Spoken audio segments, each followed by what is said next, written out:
So first of all, in India, everybody that I meet has a lot of ideas about meditation. And the first idea that everybody has is that meditation needs to be an experience of thoughtlessness. Everybody I meet. And people seem to have trouble because when they close their eyes, they don't experience thoughtlessness. They become more aware of how many thoughts they're having. And then they don't know what to do. So the first thing that I try and explain to people is that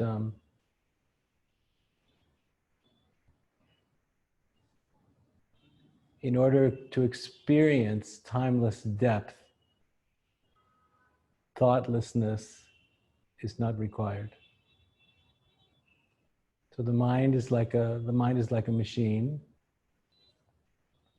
The mind is a mechanical process. It's a process of conditioning, conditioned thinking, patterns of thinking, habits of thinking that have been learned from a very young age. We learn how to have a conceptual relationship to reality, and we have a conceptual relationship with reality through thought, through using thought. So we've been cultivating a conceptual relationship with all of reality and all of our experience from a very young age, and it's an unconscious habit. But this unconscious habit can also be understood as accumulated momentum. The thought is an expression of the accumulated momentum of decades and lifetimes of conditioned thinking. And each time we try to understand something, each time we try and reflect on something, every time we plan our day, we're adding momentum, we're adding momentum, we're adding momentum. So we're always busy with this momentum all the time. We're always adding to this momentum. And therefore it's unreasonable to expect that all that accumulated momentum that comes from decades and lifetimes is going to suddenly disappear. Right? Now, I think that if we would go away from the world, live in a cabin in the woods, or live in a cave in the Himalayas, and we threw away our cell phone and we stopped listening to the radio, stop reading newspapers, stop reading books, and spend 8 hours a day meditating and not communicating with other people, eventually that momentum would slow down because we weren't engaging with it anymore. And maybe after a few months, the mind would begin to become very slow and we would experience long periods of quietness in the mind. And of course, quietness in the mind makes us feel very peaceful because thought creates agitation. But the mind, the capacity to be able to think is a great gift of evolution. The thinking mind is in the frontal cortex, and it enables us to have a very complex and sophisticated and informed and illuminated relationship to life, to the human experience. So without the mind, we wouldn't be able to understand so much. We wouldn't be able to do so much. So the mind is an extraordinary instrument. And it's a gift of evolution. So we want to appreciate that the mind is a great gift, and I don't think we would want to be without it. But the question is, we don't want to, the problem is not the fact that the mind exists. It's that the the identity of the small self, the ego, is identified with the mind as being self. So what creates the torment, or what creates the problems for us, is not the presence of mind and the presence of thought or the movement of thought, but the identification with thought as self. Is that clear? The identification that I am my thoughts.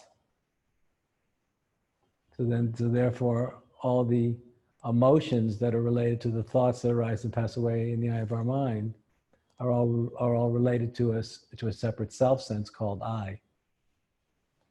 And therefore, some thoughts disturb us. Some thoughts make us happy. Other thoughts make us angry, or frightened or insecure. But that only happens because we relate this process of cognition to an individual self. So what's very interesting is that when we learn how to assume a position in relationship to thought of profound detachment, non-identification, when we allow all the thoughts to be there, we don't push any thoughts out, we don't move towards any thoughts, and we don't move away from any thoughts. We don't move towards any thoughts, and we don't move away from any thoughts. But we allow all thoughts to be there, no matter what they are. But in the meditative context, we choose to have no relationship with any of them. So when we assume a position of no relationship to cognition, no relationship to the thought process, no relationship. No, when there's no relationship, how many is there? No relationship is 1 or 0. When there's a relationship, there's 2. So when there's no relationship, there's 1 or none. So no relationship to the arising of thought and the presence of thought is the experience of freedom. Freedom because, as Vedanta clearly explains, the ultimate truth about the nature of reality is that there's only one and not two. Right? It's the ultimate truth that Vedanta proclaims, is that the ultimate truth is that there's only one and not two. It's called non-duality or oneness, not two-ness. So when we assume a position of no relationship to the content of consciousness, when we assume the position of no relationship, no relationship, no relationship. As we assume this position of no relationship, we begin to experience or become more conscious of consciousness. When we assume a position of no relationship to the content of consciousness, and the content of consciousness is thought, right? The content of consciousness is thought. When we assume the position of no relationship to the content of consciousness, we begin to suddenly become aware of consciousness itself. Because usually, consciousness is ever present. Through all changing states, consciousness is always the very ground of our experience. But we tend to not be aware of the presence of consciousness because we're always busy with its content, which is thought, in the form of fears, desires, memories, opinions, beliefs, worldviews, etc. So we're always busy with the content of consciousness. And when we go to sleep, we're busy with our dreams, right? So we're always busy with the content of consciousness, unconsciously busy in the process of identifying with the content of consciousness in the form of thought. So meditation, if it's the real thing, I believe should be about moksha, or the experience or discovery of freedom from the very beginning, not sometime in the distant future. So the way the experience of meditation can be about the discovery of inner freedom from the very beginning is through this simple practice of assuming no relationship to the content of consciousness, which is thought. I choose to assume no relationship to the content of consciousness. I choose to assume no relationship to the content of consciousness. So as I always enjoy to say in India, where there's so many beggars, there's actually more beggars in New York than in Bangalore, but that's another subject. In India, when you see a beggar coming towards you, if you have no intention of, for whatever reason, if you have no intention to give the beggar any money, you don't make eye contact, do you? So you choose to have no relationship with the beggar's coming toward you, the beggar's trying to catch your eye, but you don't, because you don't want to have a relationship with the beggar. You see the beggar, but you choose to have no relationship with the beggar. So the presence of the beggar is like the presence of thought. If you choose to have no relationship with the content of consciousness, and you choose to have no relationship with thought or the content of thought, its presence is not disturbing. What creates the disturbance and the distraction and the discomfort and the frustration and the anxiety and the confusion is the unconscious, deeply conditioned habitual relationship with thought. So we can experience infinite, boundless depth in meditation very quickly, simply by choosing to assume no relationship to the content of consciousness. And we do that, it's very easy, it's very natural, it's very effortless. It's very easy, it's very natural, it's very effortless. It's not hard. It doesn't involve 200% focused concentration like yoga concentration. We simply pay attention, and let go, let go, let go. We pay attention and we let go. And we pay attention and we let go. And that's it. And pay attention and we let go.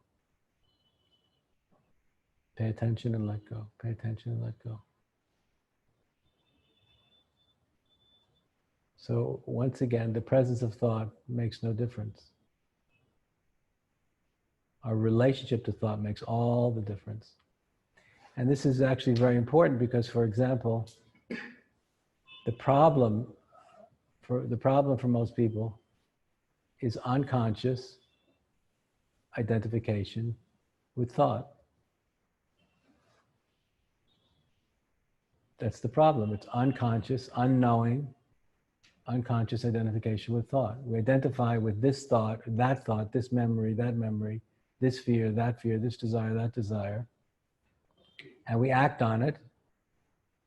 And we don't even know what happened because we weren't paying attention. We were unconscious, we were asleep, we were lost, sleepwalking in the habitual identification with the content of consciousness. So this practice of awareness in the context of the practice of awareness helps us not only in discovering what meditation and inner freedom are all about, but teaches us how to be free in the midst of life, because that's what's most important now. If we can be free on the top of a mountain because we haven't spoken to anybody in 6 months, but when we come down into the world, we lose all our freedom, that freedom doesn't mean much. You follow? So the secret of meditation and the secret of moksha is looking into this question of no relationship.